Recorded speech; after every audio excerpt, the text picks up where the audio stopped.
So when they're saying something that offends you, they're in pain, man. And I think, like you said, Jared, that's a superpower. And I remember my final thought.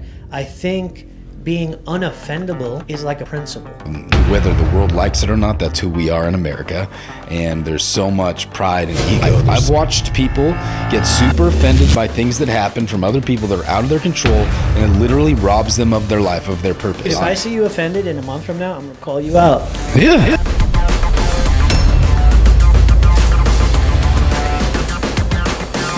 A man doesn't get unstuck by proving how badly he was hurt, but by unlearning offense and taking responsibility for who he is and who he's becoming. That's got a lot in that statement. Let's unpack it a little bit, boys. How you doing today? Good. I feel like I'm lactating from spilling drink on before we start. Yeah. That's authenticity for you. Yeah, doing great. Feeling great. Breathing, living. Living, unoffendable. Did you say unoffendable? Yeah. That's a superpower. Yeah. I mean, like you said in the statement that you just said, it's all superpowers, I feel like in the real, in the natural and the supernatural, are learned, decided, and unoffendable is something I've decided to be in this season of my life. How long did it take you to get to that point? I don't know, maybe till I was today years old. Decided that again today. You're in your 30s. Constant process. 40 years to learn how to be unoffendable. Well, I'm still in the process, so still learning. Today years old. You get to make that decision right now. Every single day. Mm-hmm. To be unoffendable, what does that mean? Well, to me, it means that that I know who God is. I know who He said I am. I know why I'm alive. I know the mission that's in front of me. And why on earth would I let what the devil's trying to do, or whatever any human is trying to do, get in the way of that? Unoffendable. What does that mean to you, Ayla? Yeah, I would agree with Jared for sure. I see it in a vacuum of people literally can't offend you. Like, it's not possible for someone to offend you. Offense comes from within 100%. Right? Like Pastor Keith says, we give meaning to meaning. If I were to sit here and curse both of y'all out in Russian and just tell you all kinds of mean, nasty things, it would mean absolutely nothing. But if I say it in English, then you take in what I say and you wrestle with basically whether it's true or not. So the offense is just coming up from a lie that you've either told yourself or believed about what somebody else told you and you accepted.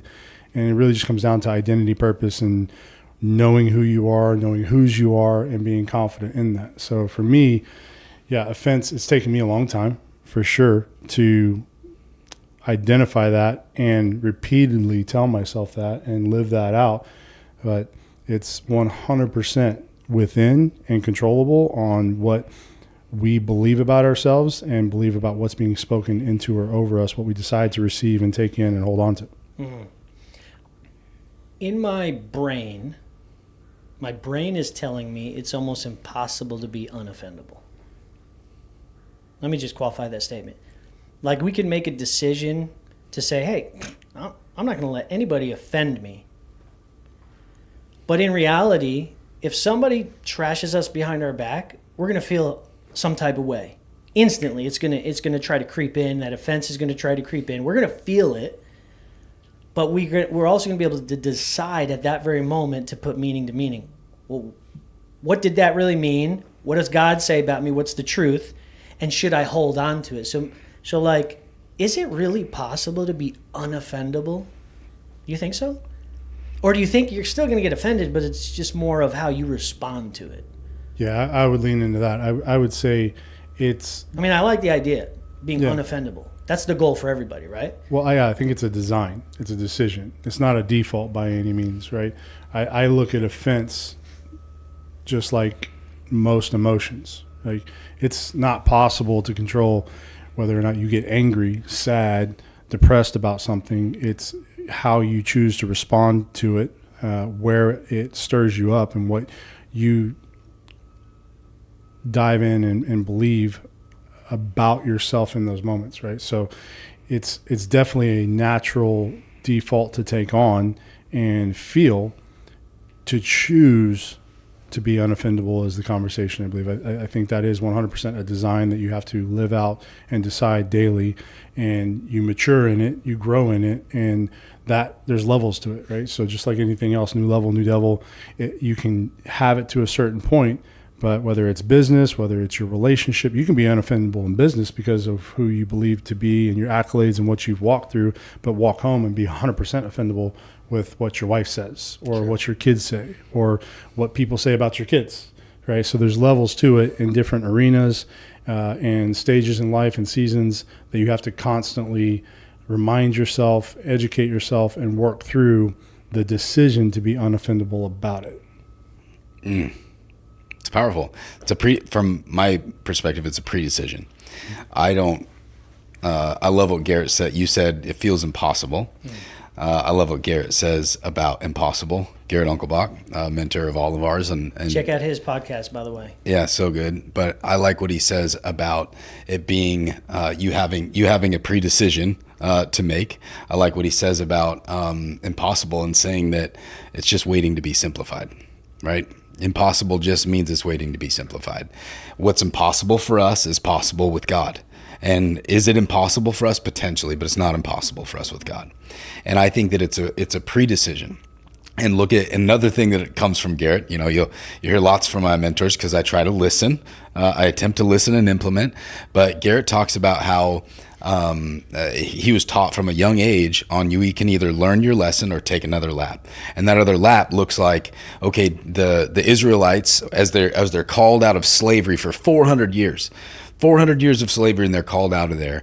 You know, it's like they could have taken 12 days to walk into their promised land, and it took 40 years. So it's learn your lesson or take another lap. Instead of them learning their lessons, they sat there and complained.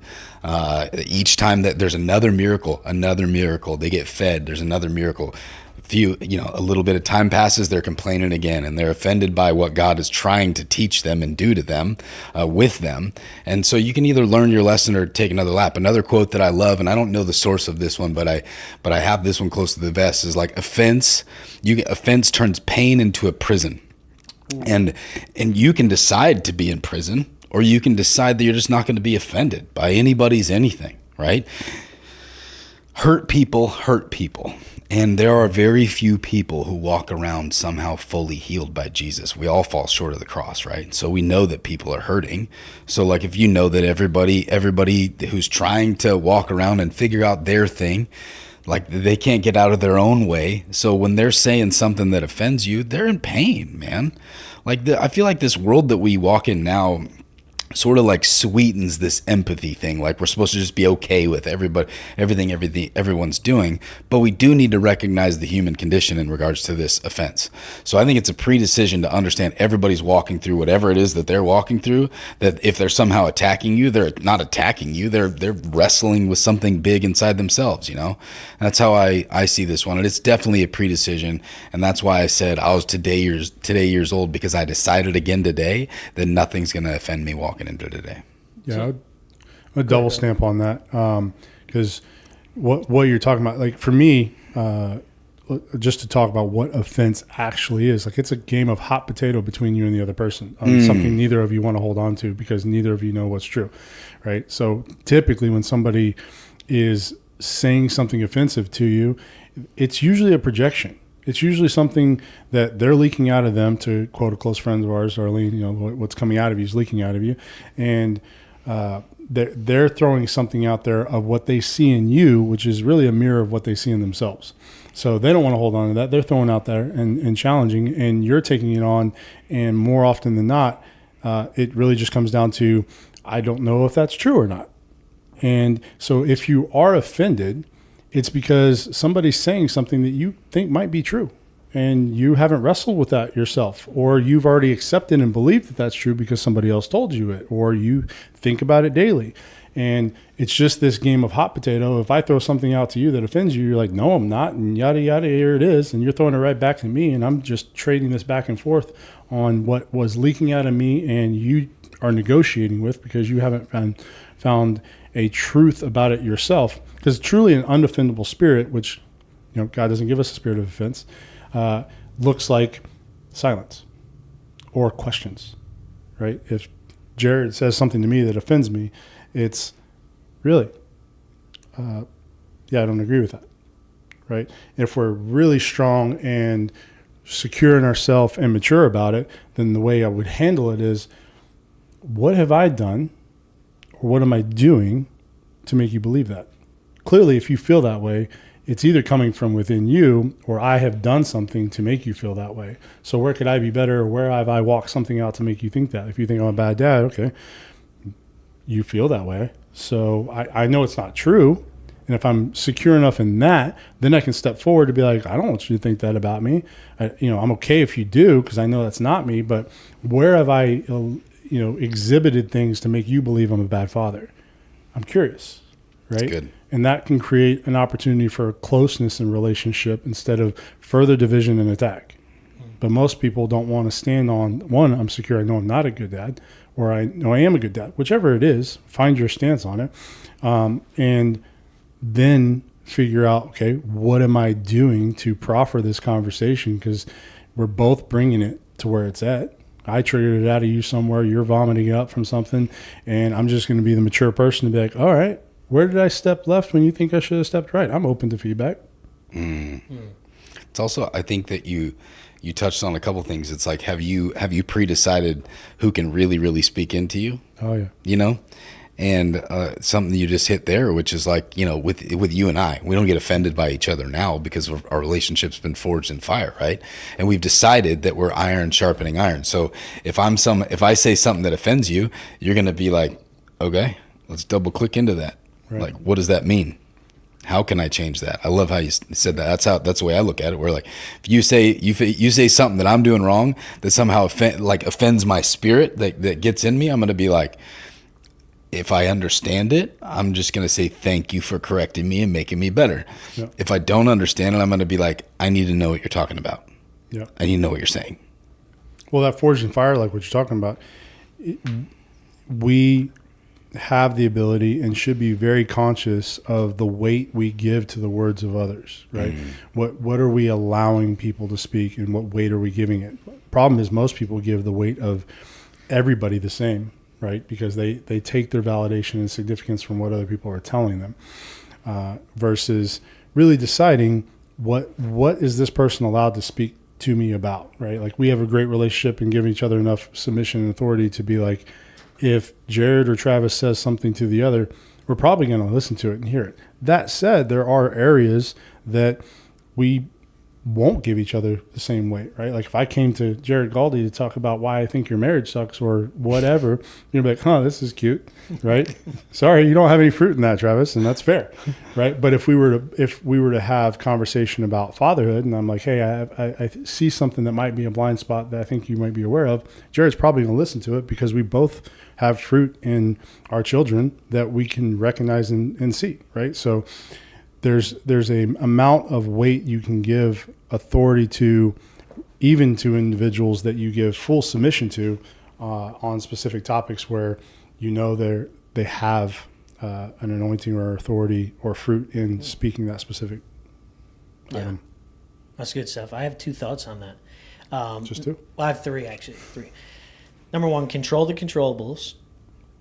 And I learned this the hard way over the last probably 4 years, and this was coming from somebody who was not very well known in the industry that I'm in, to within a matter of 18 months being considered one of the bigger influencers on social media with a couple million followers. And it happened randomly by accident.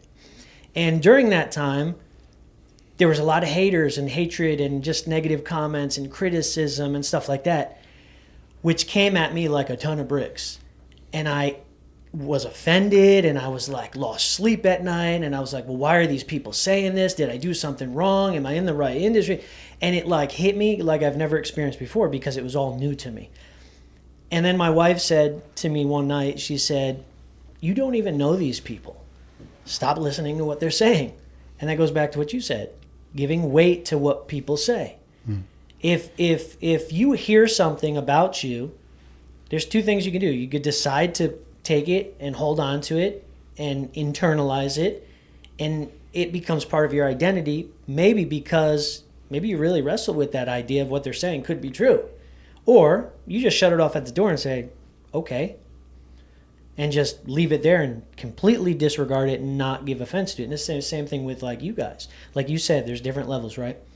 The second thing that I was talking about or thinking about was identity, right?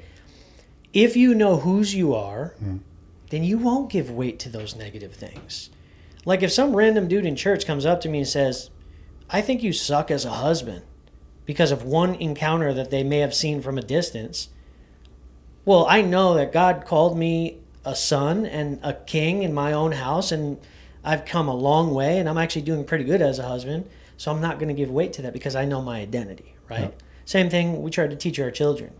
As long as you know who you are, you know who we think you are, you know who God thinks you are, don't worry about what anybody else has to say.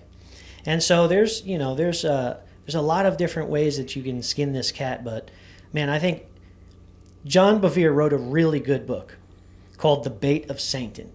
And if anybody's ever read it, you know what I'm talking about. If you've never read it, put it on your book list, The Bait of Satan. Here's the quote from John Bevere. You grow more from the most challenging offenses, the ones for which you have not been tainted. And that makes me think of if you let offense into your life and you hold on to it, it will taint you. It will jade you, and you'll then respond to everything through that lens of offense. And I've just thought about my own life, since growing up in ministry and growing up in church, and thinking of how many times I could have just let offense really just ruin my life. And I decided many, many years ago that I don't care what others think. As long as I'm good and I know what I'm doing is right, and I know that God has called me to do what I'm doing, and my wife is okay with me and my kids are okay with me, I don't care what the world says about me. And I think, like you said, Jared, that's a superpower. And I remember my final thought. I think being unoffendable is like a principle. If you have that principle in your life and you use that and you're living upon that principle of I choose to be unoffendable, I think that is that will help you go very far in life. Because if you do get offended, you can immediately turn around and make sure that you don't keep that offense in your heart. So I think it's good to have it as a principle. What do you guys think? I feel like when people throw statements, judgments, accusations at you, we've got two ways of handling it. Well, really three.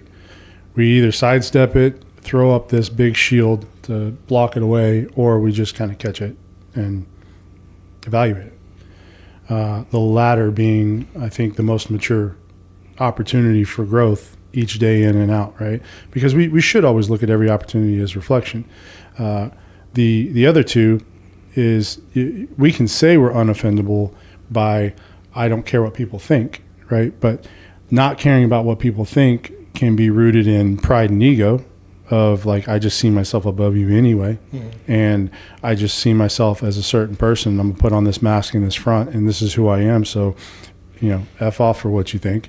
The other can be truly rooted in identity and purpose and knowing yourself. And I think that's the one where you're actually catching and evaluating. It's like, okay, yeah, no, that's not me. Yeah, cool. Throw it out. It's all right. And then you can lean into a conversation of like, why do you think that? Right? If you care, if that's somebody that you give weight to their words, then it's probably worth the conversation. If it's not, then you just sidestep it and keep on moving. But if you throw up the defense and you grab your sword and your shield and you go in for the attack, it's probably just a pride and ego conversation as to why you're not open to hearing anything because you think you're better than that person anyway, or you think you're probably exactly what they're accusing you of, and you're just ready to fight it out. That comes back to the identity topic. Mm-hmm. Like, you believe you are what they say. That's why you're taking offense and getting all bent out of shape. Mm-hmm. Well, then take this. So when both you guys were talking, I completely agree this is an identity thing. Sin always comes back to an identity thing for me. And this is just another way. We talk about offense being like a spiritual thing. It's a spirit of offense that will come on us. And like you said, God didn't give us a spirit of fear. He didn't give us a spirit of offense. He gave us a spirit of power, of love, and a sound mind. But Jesus died for our sins. Actually took a horrible death, died for our sins, raised from the grave to prove who we are. And we talk a lot about who we are. And Romans 6-8 is on my mind as we're talking through this. It's where Paul is really making a case to the Romans. And I feel like there's so much correlation to America and Rome, because it was the superpower of the time, right? And whether the world likes it or not, that's who we are in America. And there's so much pride and ego. There's so much that comes along with that. And when we're prideful, then we're easily offended. But it hits me in Romans 6-7. It says, "For when we died with Christ, we were set free from the power of sin." So many guys think that, like, okay, so many guys I've discipled over the years have been like, okay, but I met Jesus, so like, why do I keep sinning? Later on in Romans 7, Paul talks about, like, the things that I know I'm supposed to do, I don't do, and the things I know I'm not supposed to do, I do them, and I keep sinning. But the power of that sin is broken because we can break it instantly. Like I said, Travis was talking about earlier, we have that like feeling in our belly, like I'm offended, but it doesn't have any power over us because of who Christ was and who he made me to be. When my sin died with him. So I could either take that sin on, I could take that prison on, like you said. And before we started recording, Mark talked about how this can trap you for years. It's trapped me for years. Right? When I first moved to Texas, I had a massive opportunity that God gave me, and I look at it as an opportunity, a massive opportunity to get super offended and let it rob the rest of my life. I've watched people get super offended by things that happen from other people that are out of their control, and it literally robs them of their life, of their purpose. And I looked at it like, it took me a minute. It took me, that one took me, my wife would probably tell you it took a year. I'd try to tell you it took less than that. But it robbed like a year of me doing what I was supposed to do, because I had to wrestle with God over this whole thing, right? But what I was missing is that any given moment, we can return to Christ, and he has removed the power of that sin over us. And so that's what, we're going to keep sinning. We're going to keep doing the things that we know we're not supposed to do, but we can remove the power of it. And in regards to offense, that's one of those pre-decision things. Do I know who I am? Do I know who God says I am? And do it in the morning. I mean, Pastor Keith, our spiritual father, the leader of our church, says, he does affirmations over himself every morning, says what God says about him. We say affirmations about ourselves in church before church starts. And it's because identity is so important to know who we are, so that we can return to not giving sin the power that it has over the rest of the world. That's a good affirmation to say, I will be unoffendable. Just keep telling yourself that, because subconsciously you'll become that. I'll be unoffendable. Speaking of sayings, there's a quote out there that I think really embodies this conversation when it comes to growth, that people just they jack up, and I challenge people to flip it a little bit, especially Christians and just people of faith in their walk. Like you said, God has given us this power. God has paid for our sins. And, as believers, you see people walk through a life of like, I've overcome it, or I've overcome it. And there's no finality to that, right? Like, you're a sinner every day. Like, you're going to miss the mark every day. But we keep thinking that, like, oh, we've overcome it, so we have to walk that out and embody that, like, oh yeah, I don't do that anymore. I don't think about that anymore because I've just killed it off. Like, no, it's still something you wrestle with. If it was the journey, that it was the journey. Like, that is your struggle. It's probably going to be your struggle forever, to a certain extent, right? So to the phrase, practicing what you preach, right? So many people say that, and they love to throw it at you as an individual when they see something not congruent with what you say you walk in, for example, faith, right? The whole idea around Christians and, people of faith are supposed to not sin, basically. It's like, well, because of my faith and because of who I am, like, I know that that's going to be a constant journey, right? So it's a little ironic, I think, that people look to those that come to their knees, come to an altar, say, I've got these chains and these curses and generational items that I'm placing down, and I'm walking away from them, as like, oh, well, if I see you do it again, then you're clearly not a person of faith. It's like, no. Right. So the phrase challenge is, it's practice what I preach, not project what I perfect. Right? And so many people look at others as, practice what you preach. But what they're saying is, I expect you to be projecting what you've already perfected. And so, no. Because I have submitted to his power and his goodness and his love for me, I know that I can never project something I perfected, because only he has done that. So I have to practice what I preach, which means every day I'm going to practice what I'm preaching I should be doing. Therefore, I'm going to stumble. You're saying Jesus me to didn't. perfect. Sorry, you're saying Jesus didn't say pick up your cross some days. Right. He said Crazy, right? every day. Yeah, every day. Every day. His yoke is light and his burden is easy, right? So we can read that scripture, and plenty of people take it on like, oh, this is going to be a walk in the park. No, it's still a yoke and it's still a burden. He's telling you he's got a yoke for you to carry, and he's got a burden that you're going to have to hold on to. That's not easy. Yeah. Just by definition. But it's way easier than yours. It's way easier than trying to do it your way and carrying the burdens that he's told you to lay down and give to him. Right. And I think the faster you pick up your cross, the more you fight those battles, the battles become easier to you, like anything else. Like we're all in training, right? I mean, take the number one thing that men deal with, because God did make us to multiply and fill the earth and subdue it, take dominion. He made us to multiply, so most men are dealing with some form of lust, right? Unless they're a eunuch, let's be real.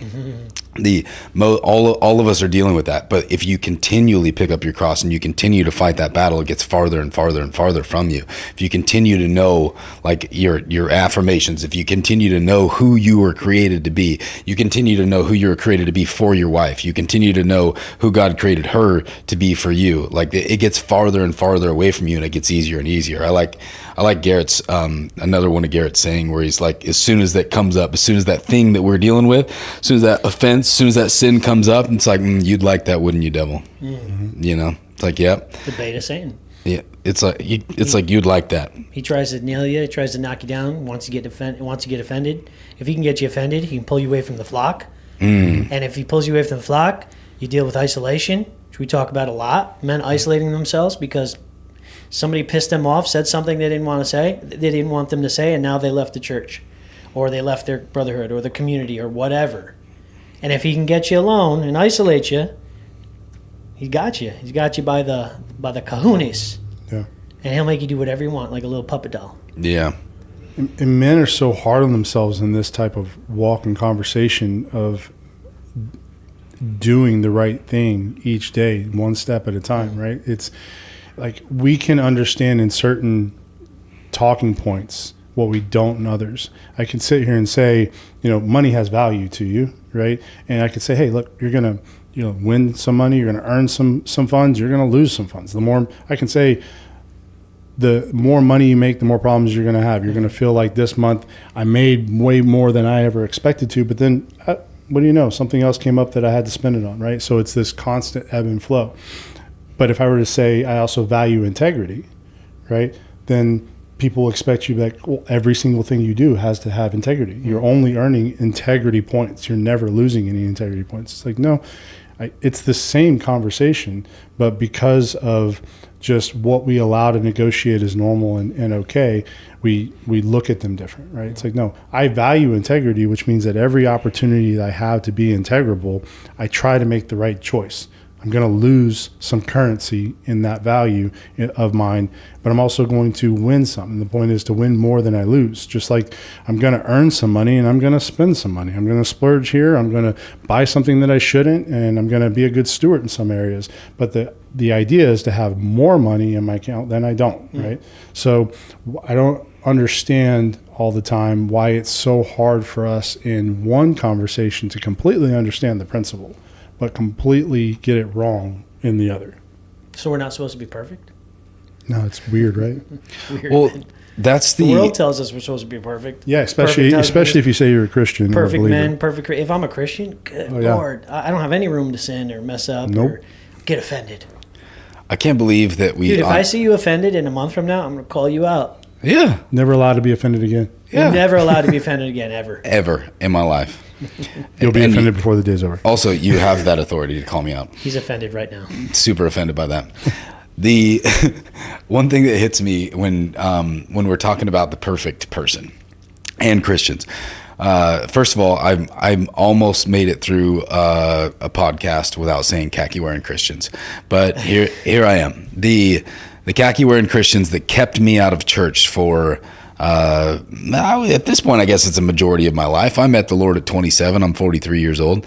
And through my 20s, I had a lot of people invite me to church, and I didn't want to because of the khaki wearing Christian, because of this perfect looking guy who's got the mask on, who wants to tell the community what they should do, wants to tell people how they should do it, and all these things. And I looked at that guy like a Pharisee. Right? Like looking at him like, oh, he knows everything. He knows the scrolls and he knows what's supposed to happen.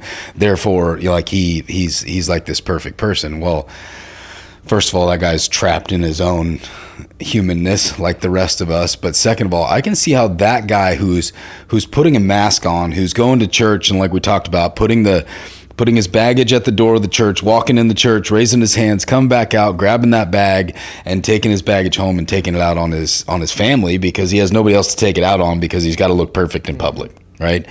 That guy gets more offended than anybody else because he feels like he's got to uphold some impossible standard. And like what we're talking about is like, we're all, like Travis was just saying, like we're all going to miss the mark. And back to Romans 6, like it has no power over us anymore. Like if we know who we are, then it's like, cool, I missed the mark. And sin is simply like, it's not meant to trap us in shame and guilt. It's not meant to steal years from us. When we're offended, it's not meant to steal those things from us, but that's how the devil uses it. There's an enemy of our soul that's how he uses it, but it's lost its power. So we can correct that like immediately if we take the mask down and live authentically. Yeah. The reaction of an offendable statement, for example, is we either go one of two ways. Most often is you feel called out, right?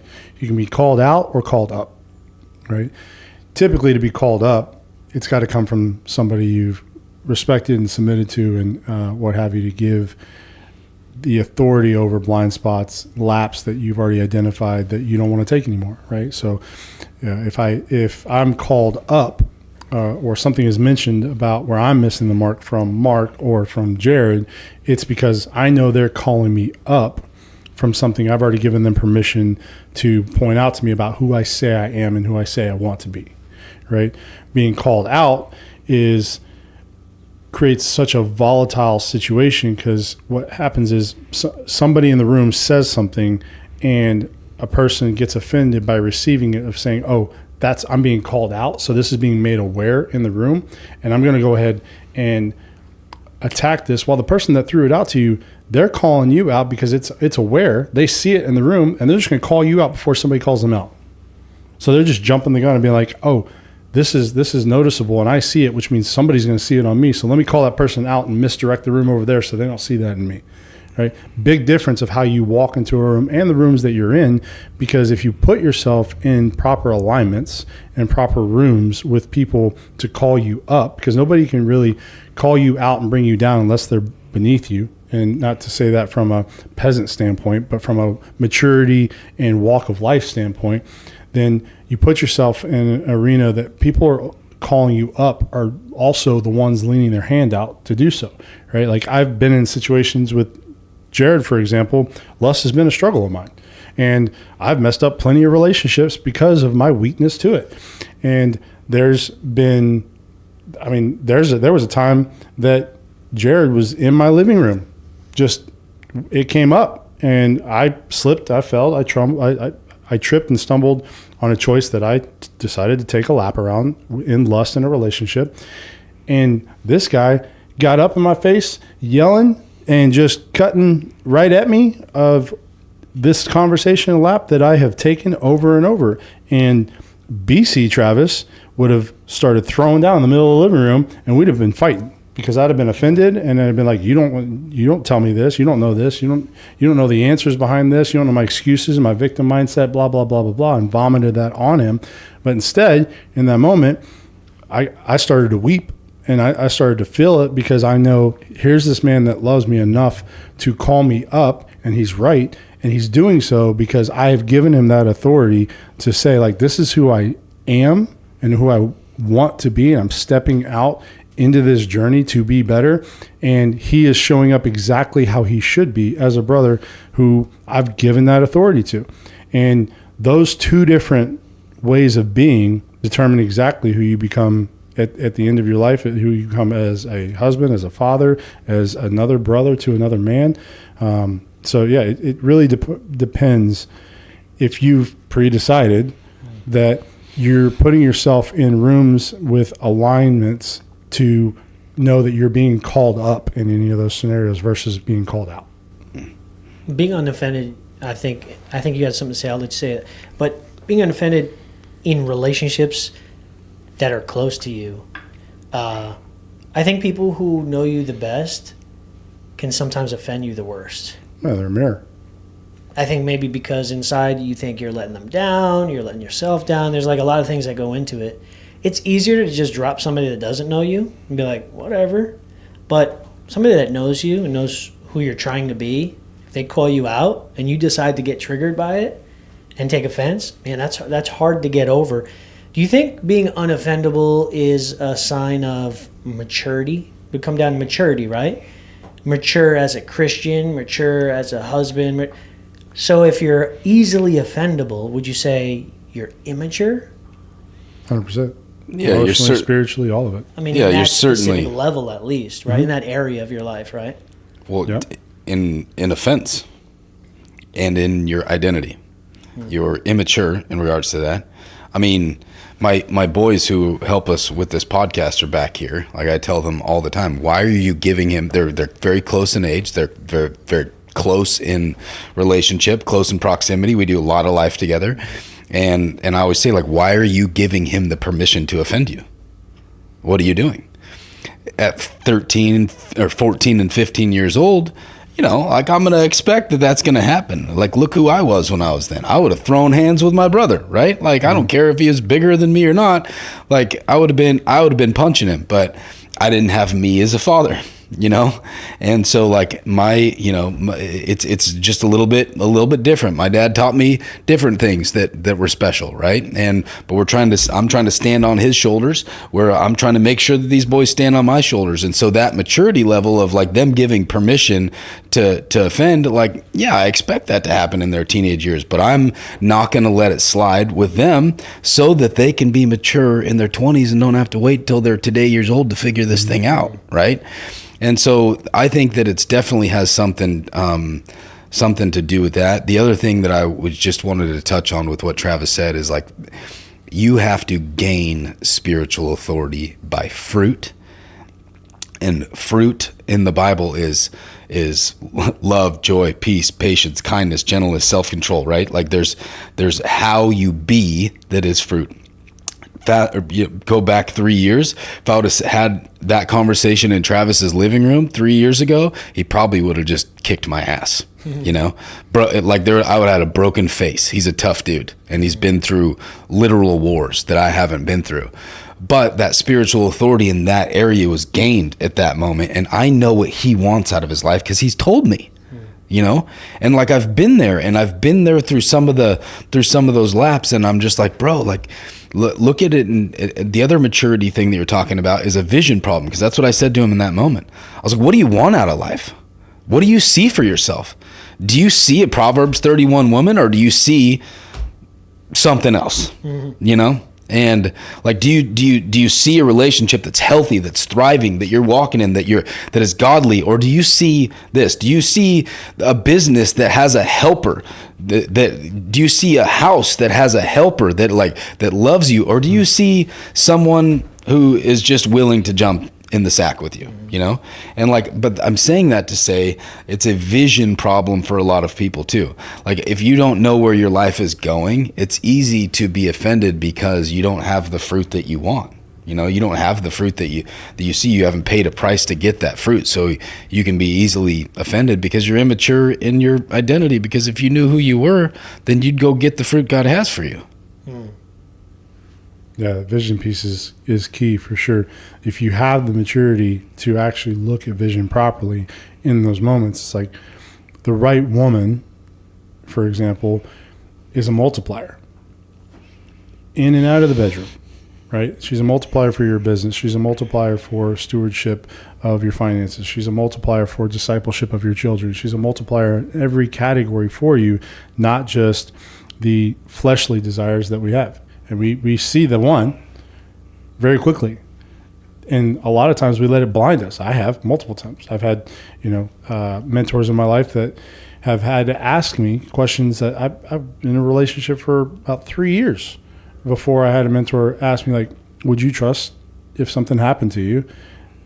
Would you trust your business and your daughter with this person after you're gone? I'm like, oof, ouch. Why have I never thought about that? Because I was only focused on some other things. And I was focused on those things as well as multiplication of what I can do, right? When, unity and what God's design for marriage is, and the impact of a legacy in generations to come by those two becoming one, and the multiplication that allows is such a significantly different story than most people go through life even scratching the surface of. You think forgiveness has something to do with the maturity aspect of being unoffendable? Like if somebody offends you, right? Say somebody says something about you or your kids or something like that. Do you have to forgive them immediately to be unoffendable? Is that a part of the process? Is forgiveness a part of the process? I think forgiveness is a part of the process. It's the most significant part of the process, but I think it's in yourself. Specifically, like what you were saying, we get most opportunity to be offended by those closest to us. And that's because we give them such access to us to see us and know us enough that they know where we're congruent or we're not. They know when we're tripping or falling because we're not just showing up with a mask on and our perfect presentation. So it's like in a relationship with a partner that you've had for a year or 2 or 3, there's records of wrong that we're going to hold, right? They're going to get brought up again. Like Jared said, hurt people. They're going to react. They're going to bring up things that we have done that's going to offend us because we're reopening that wound. But if you've forgiven yourself, then you actually become a completely different posture of like, I understand where this person's at. I understand why they bring that up. I'm not going to hold on to it because I've already forgiven myself about that. And then full circle will be an opportunity and process to forgive them for reacting and throwing it in your face in that moment and violating Corinthians in that kind of way, and where they were just emotionally reacting. That forgiveness, I think, comes after the fact. But in the moment, if you haven't forgiven yourself for something that might be triggering you, you'll never get to that. Yeah, we're emotional creatures, right? So this is a big one. I don't think we have all the answers for it right now, at least. But I think in my own life, like with my wife, I think she's probably the person that I get offended by the most because she points out real things in my life that I don't like to hear, and I get pissed off and I get offended. But most of the time, she's right. But I choose to get offended, right? But she's right. And so, like, I think about it, I'm like, man, if I could just be a little bit more humble, a little bit more like, what's the word I'm looking for? Just less ego, less just receiving and reflecting. Just receive what she says rather than like getting triggered by it. That'd make my marriage better, my family better, my business probably would be better, right? It's like all those things have to do with it. I don't get easily offended, honestly, by most people. But if my wife says something to me and she points out something that she sees, instantly I choose to get offended rather than saying, oh, you know what? You're absolutely right. It'd be so much easier if I'm just like, I'm not going to get offended. I'm going to listen to what you have to say. But that's a struggle. That's real life. Or at least be curious. Like, you don't have to accept one way or another. Just be curious of like, why is this conversation? Yeah. Why does she feel that way? I don't have to agree with it. Yeah. But just having that curiosity is And enough. most of the time when you get There's- offended, you got to point that finger back at you. I think most guys, and I'm going to just kind of like group all of us together, we'll point the finger at the other person and say, you got it wrong, or maybe you're not seeing the truth. But truth is, sometimes there could be real stuff in your life that they see, but maybe is just a little bit more magnified, or they have a different perspective about it. So I think a good principle to hold on to would be always check yourself first. If you feel offended, immediately go to your own heart and see what you have going on before you go ahead and throw stones back. Dude, that goes what Travis just said about forgiveness. Yeah. Like in, not turning this into a counseling session, because I know you very, very well. Yeah. But that's so real that you have to forgive yourself for like anything in the past in any given moment. You have to give it to Jesus. Like it's this that's another part of this daily cross. Like, are you showing up to your wife with a healed heart? Are you showing up with some sort of shame about how you didn't show up yesterday? Or some sort of guilt about how you didn't whatever yesterday. You know what I mean? Like for me in the past, it's well, even actively, it's a lot of different things that I know, like you said it, I know that I didn't do very well, right? That I was missing the mark, but all I can do is I can control right now, and I can control my reaction. And what changed everything in my marriage was James 1:19. It says, be slow to speak, quick to listen, and slow to anger, for the wrath of man doesn't produce the righteousness that God desires. And look at this scripture in regards to offense, right? Like Totally has to do with offense. it has everything to do with offense. And so that changed my life. So I have chills saying it to you guys because it actively changed my life. It was one day where I had enough. Like I had had enough. I got offended by something my wife said, and she wasn't healed from lots of stuff, and I know that. And I'm pointing the finger at her like she needs to heal from it, rather than me figuring out how to be healed from whatever is making me yell at my wife in this moment, And it hit me when she's like, babe, every single time you raise your voice, I'm scared of you. And I was like, offended by that. I was like, You point like, back to have I ever hit you? Yeah. Like, why would you be scared of me? I would never hurt you. I never have hurt you. I'm never going to hurt you. We've been together 20 years, And I got like offended by that. And she's like, yeah, it doesn't matter. You scare me. And so that night I'm sitting there and it just hit me. And I didn't know that scripture. I've read it, but it's not like I had it memorized. And I'm sitting on the couch and I'm like, James 1:19, what is James 1:19? And I'm like sulking because I love my wife and I would never want her to be scared of me. You know what I mean? Ever. And so I'm sitting there and I'm like, okay, what's James 1:19? And it hit me, said that the wrath of man doesn't produce the righteousness God's desire. Righteousness is simply doing things God's way, doing the right thing, right? And so I'm like, okay, every single time I raise my voice, I'm putting like this spiritual dome over my house and saying, I'm good here, God. I got it. I don't need your ways in my house. I got it. Every single time I scream, every single time I wasn't like some super angry person, but like we've been together 25 years. We've had our fights, right? And it's a battle to have a great marriage, and it's a battle to have a great relationship. So there's going to be some of those things we have to work through. But the thing is like being like, okay, am I showing up healed? Am I allowing this person who loves me deeply? Am I allowing her words to cut me to where that I feel like I have to stab back? Or am I allowing her words to cut me so that I can change, so that I can continually get better? And I think that was like the biggest shift in my entire life, is when I stopped getting offended by anything my wife was going to say.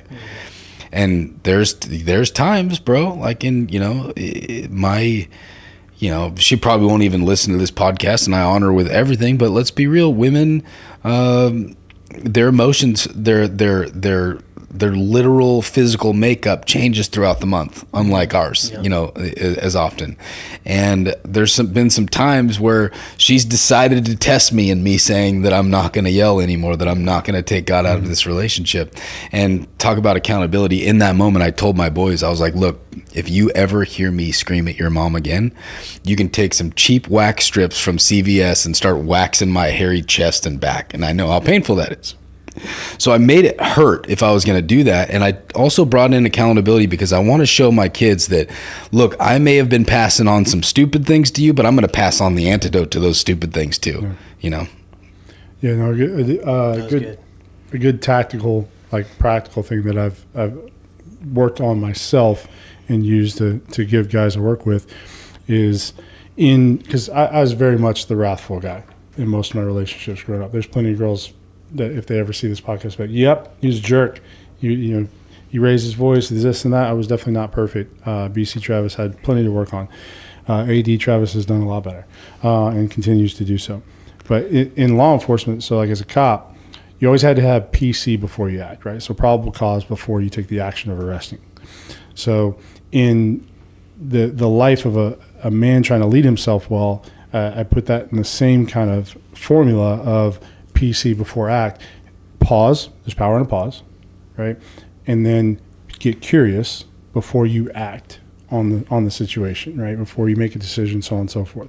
So in relationships, I found this to have fruit in, you know, girls I've dated or what have you, to instead of being wrathful, create an environment where I hear often like, oh, I feel safe, right? Like I feel safe to have this conversation. And guys I've coached get the same kind of result by looking at an opportunity where it could be division and a stronghold for the enemy in that moment. When something is brought on that you could be offended, it's PC, right? So pause, get curious, and then act, right? So if your wife, for example, is bringing up something that you know you've repented for, or y'all have already talked about and it's in the past, the curiosity can be, okay, babe, what you're bringing up right now, is this in relation to that moment in the past that we've worked through or that we talked about, or did I do something new into this vein?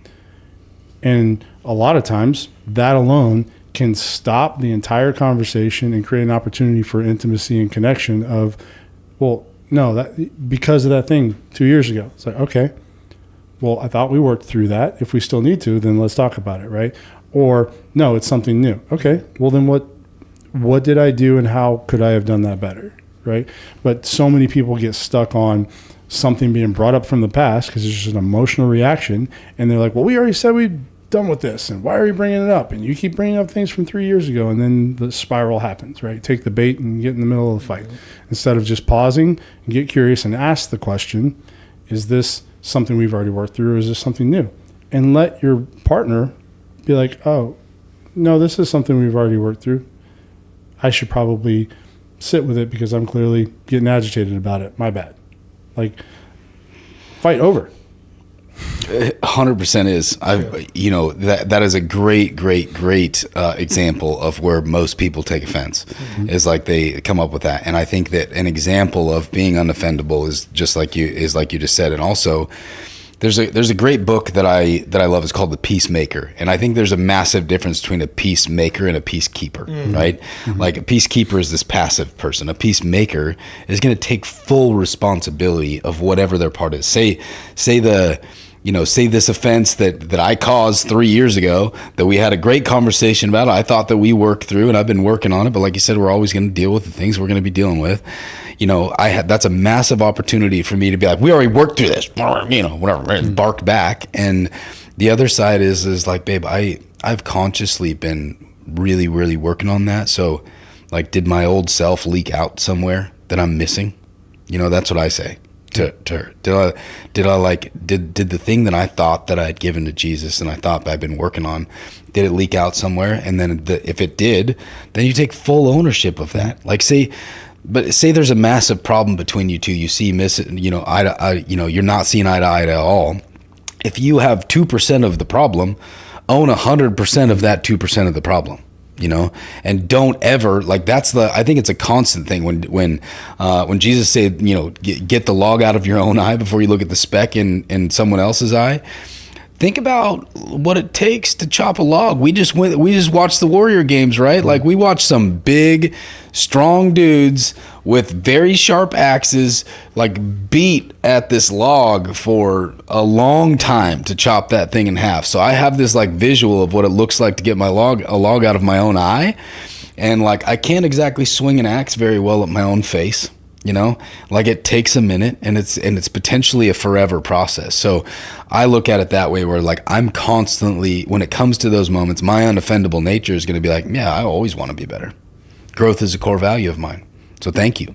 Thanks for pointing out the log in my own eye. And I'm not going to sit here and be like, okay, cool, yeah, log's completely removed, so let's address your log. I'm not going to do that. There's no reason for it. I can continually, lovingly show who I am and who I am by example. And then when those things rear their like really ugly head, when the log in her eye shows itself, I'm not going to attack her at all. I'm just going to be like, babe, who are we? Yeah. A reminder to our values. Who are we? Well, and even owning it, like you said, creates something most people don't get to see in their relationships, right? And being able to have that conversation with your partner and say, like, okay, so what of this is what you need me to own right now, right? And it's like, oh, it's that 2%. Okay, I'll own 100% of that. Is there anything else? Creates the container to be like, no, that 98% is definitely me, and I'll work on that eventually, maybe. And that's okay, fine. You at least are starting the conversation of like, you're coming at me for my 2%, understood, I'll try to make it 1, and then I'll work on making it a half, and then like a decimal point at some point in time. But we at least are having this awareness that you're coming at me in full force on a thing that you have 98% of, that you at least are identifying you'll work on it at some point in time. I'll own that percent. Bro, a real man recognizes that if it's 2% your problem and 98% her problem, you own your 2%. Her owning that 98% is probably not going to be today. Yeah. That's the other, that is so freaking powerful and real, that so many men, we look at things as 1-to-1 ratio. Yeah. It's like, no, your process on 50% is going to be light years faster than her process of 1. Mm-hmm. And that's fine. That's not to knock women. It's just that how we go through things different, especially our personalities, the way we're wired. It's like, it's not a 1-to-1 ratio, and you may, in 10 years, that 98 may run down to 90, and that's fine. Praise the Lord. Yep. For those guys who aren't even married, this has everything to do with you and a business partner. Oh, yeah. You and your brother, you and a church member, you and the pastor of the church. Like, you can apply these topics, this what we're talking about, to every area of your life, not just your wife. I mean, we talked about that because, you know, well, I'm not married. We're married. You've been married. Relationships are relationships. I mean, relate. Well, it's a two template. Humans dealing with conflict. I mean, that's it. Correct. It's the first template. You know, you'll hear a lot of quotes about, you know, our continued mentors, but Pastor Keith talks about that. Mm-hmm. A template for a relationship is it's your closest relationship. You know, you're meant to. You're meant to multiply. You're meant to have a spouse. You're meant to have a woman, and like that's the template. But then the on the other side is the same true as like you're saying. It can be a business relationship that you use as the template. I had a guy that I look up to very much so, James Honeycutt, who said to me recently when I was going through some very real business problems with a partner, and he said to me, he goes, "Would you say it like that to your wife?" Because the template for relationships for me is my wife.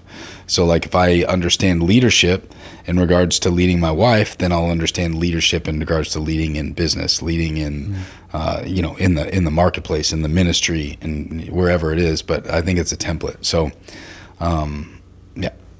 Yep.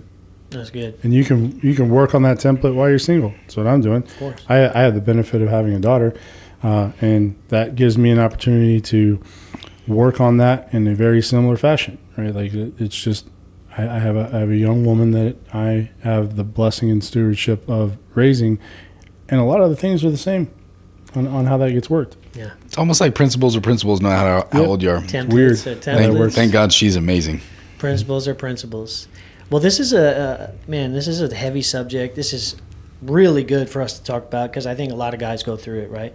And we can probably talk another 2 hours about this. We can talk about being offended by church people, what pastors say. I mean, there's a lot to talk about when it comes to being offended. Just a couple final thoughts, and I think we can wrap this up in a few minutes.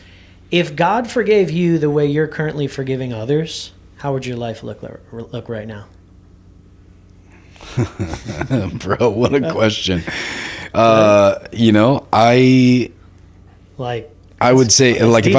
let's look at this, like Travis says, BC, Travis. Let's look at this BC and then, after Christ, Jared, and AD, yeah. BC and AD. I would say with some confidence that if God forgave me like I forgive others actively right now today, that I would be and am a blessed man. You go back throughout my history in BC, and man, I would be a wreck. What a question. My life would be a mess. I would be doing all of those laps in the desert, never seeing the promised land. That statement exposes you. Yeah. Where you are right now. I'm sure Yeah. there's people listening right now that'd be like, I'd be a mess right now, right? But there's some people that say, I'm actually doing okay in that area right now, but I wasn't before, right? I think we've all gotten so, we've come so far from where we were even just a few years ago. And we've only been friends for a couple of years, not even a year, as far as me with you guys. You guys have known each other a little longer, but like 5 years ago, whole different scenario. I think everybody's at a different stage in life, and God brings us through seasons. And how important is it for other men to be in your life to help you navigate these areas? It's hugely important. Brotherhood is honestly, my belief, the only way that you can grow in these areas. These are hard areas of conversation and growth that we like to believe the lie that we're the only ones going through it. And every man is going through the same struggles in different ways. There's different levels of compassion that need to be had on those. But it's the only way that you can take the weight off of yourself long enough and hand it to somebody to actually see where you can improve and get better, right?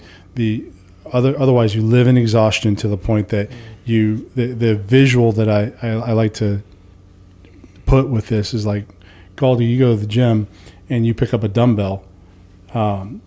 What's the biggest dumbbell you could put over your head? I put over my head? Yeah. Probably 80 pounds. Okay, cool. So you put an 80-pound dumbbell over your head, and Bet is standing right next to you. What happens when you take that 80-pound dumbbell and toss it over to her? It's going to crush her. It's going to crush her. What happens if you take it and you hand it off to your two very capable, strong young boys? It's going to crush them, right? It's going to crush those boys. Right. At the same time, if you and I go to the gym and you throw that 80-pound dumbbell over to me, what am I going to be able to do? Lift it like a toothpick. Right. I'll be able to pick it up. I'll be able to hold it. Yeah. Right? And you can take a breather. Yeah. And you can start stretching, relaxing, and taking that stress off your shoulders long enough to take it back, keep it from crushing. Right. And the other way around is powerful if you think about that. Right. So what weight can Bet maybe throw over her head? 30 pounds. 30. What about the two boys? A little bit more than that now. So 40, 50, sure. maybe. You get some strong boys at that age. Liam's pretty strong. Sure. If your family's dependency was on you, life or death, their identity, purpose, where they are, if Bet throws her weight over to you, what happens? Got it. Easy. I got you. Your boys throw the weight over to you, you've got it. If life or death were at it and they all threw it over to you, you probably figure out a way to muscle it up. Got it. Right? But guys don't bring men in their life, which is the only way to take that weight off long enough to breathe and reset. And instead, they hold it so long that whenever they are crumbling, the only choice to do is lean it over to their wife and their kids, and boom, divorce, fights. Everything starts spiraling out of control because you're asking them to carry a weight that they were never asked to carry. They were never designed to carry, and they're not capable of carrying. But we think because this is my family, they're supposed to have my back, and they know me in and out, and I do everything for them, that we give them that responsibility, but it was never designed that way, and they're just not capable of it. Yeah. But this same is true of if I have a man in my life, I can hand it off to him. And even while I'm catching my breath, if my wife needs me to grab her weight, I can grab her weight. If my boys need me to grab their weight, I can grab their weight. And if life or death comes to it, I can take all their weight for a short period of time, or I can call in another brother to help carry that weight. And to me, that's like the best visual I've ever been able to come up with of the weight we're carrying. And we refuse to bring men in our sphere because we don't want them to see us shaking our arms, even though they're over there shaking their freaking arms too. Dude. holding on for bare life. Mm-hmm. And everybody thinks they're in it alone. That's a powerful thought. So good the way you put that. I'll end with this. What's one specific, and this is a question, I guess, for all our listeners as well, right? What's one specific offense you need to be released from today? Ask yourself that question. Whether or not you'll ever get an apology or full closure from that person. I think there's areas in all of our life where we can go back and think about all the people that pissed us off and all the people we got offended from. Family, friends, business partners, coworkers, doesn't matter who it is. And there's probably one or two that we can pinpoint right now and we can tell ourselves, man, I am kind of holding on to that. I'm holding on to that frustration, that unresolved closure, the apology I never got. So again, I'll repeat the question. What is one specific offense right now that you need to release today? I encourage you, release it, give it to God, find a brother that you can go and talk to. If you can't talk to anybody else, pastor, wife, anybody else, go find a brother that you can talk to. Expose the lie, let it out, see where you can change and benefit from a learning experience from, and release it today. I promise you in 30 days your life will be at a different place and you'll be more mature for that. Yep. What would you guys say to that closing statement? And if you can close us with one piece of advice to the guy out there that's currently offended or easily offended on how they can get a little bit more help and release in that area. Close us with whatever you got on your heart, and we'll call it a wrap for today. Did you want to say anything? I was basically going to say, let's just leave with that question. Mm-hmm. I think that we should all be asking ourselves that all the time. I just got done leading a whole mess of guys through freedom, which is literally like grabbing a shovel and digging back in your past, looking for that offense. So I feel like that's very fresh for me. So as I sit here today, I can tell you my spirit is free. I feel clear and powerful. We'll have to wrestle through things that come in the future, and if Holy Spirit brings something, so be it. But I feel like I've just walked through a powerful process of that. But back to what Travis said, it's we just can't do this. Like, we can't do this alone. That analogy of the weight is so freaking beautiful. If somehow, some way you're carrying your own weight and you don't understand that analogy, listen back to it about 30 freaking times so that it sinks into your spirit and you understand that there are brothers on the other side of your willingness to hand over the weight that are ready, willing, and have been lifting weights, preparing to help carry that weight with you, because discipleship matters. Yeah. I would say to any guy watching, whether you know the offense that you're carrying right now, or you need to identify it, which it'll probably come up before the week's over, take it, write it down, and then walk yourself through that 3-step process of unlearning, unlocking, unleashing, and write it down and have a conversation in stillness with yourself. Invite God into that and identify what was the defining moment that somebody either said or did something to give you a belief of a lie that you took in around it, and what truth do you need to unlock or that contradicts and changes that for you so that you can unleash exactly who God's called you to be through that. Because there's a direct correlation of where the enemy has given something of a lie that you've been believing because he wanted to stop you from unleashing what God has for you on the other side. So pause, write it down, and take the time to think back a year, 5, 10, 15, whatever, it doesn't matter. Somewhere, find out where was that defining moment that came up with this lie that you believed that has been holding you back, and find the truth that unlocks that for you to unleash exactly who you've been playing small with. So in closing, if there's anybody struggling right now, doesn't have a community, doesn't have somebody to talk to, doesn't have brothers in their lives, do we have any resources for them? Where can they get more information on how to get plugged in? Sure. Obviously, you can segment off from this podcast, social, and website, but we do have the Unstuck Brotherhood, which is a community that we've built exactly for this reason, a safe space for guys to come and be anvils for each other, for iron to forge and sharpen each other. And we've got an app. We've got plenty of resources. Just go to joinunstuck.com and you'll be able to figure everything out from there. We've removed all of the excuses. There's no excuses. It's not some super expensive coaching program. We care about you. We care about your soul. Let's go. Let's go. We'll see you in the next episode. Can you see my shirt okay? Is good? All right. Sinner equals saved.